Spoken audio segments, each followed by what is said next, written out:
Rakastaksä nuggetteja, mut haluat syödä terveellisemmin? Tää voittaa mäkkinugetit. Sun on pakko kokeilla tätä kotona.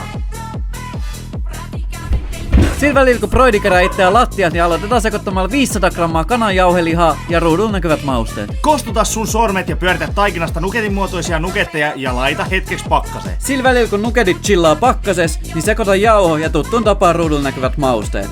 Ja sen lisäksi vatkaa vielä pari kananmunaa. Paneroi nugetit kananmunas ja vehnäjauhois, näytä vähän vuokaspreitä ja heitä uuniin. Lopuksi pyöritetään nopea soossi ruudulla näkyvillä mausteille ja heitetään broideen tiliseurantaan.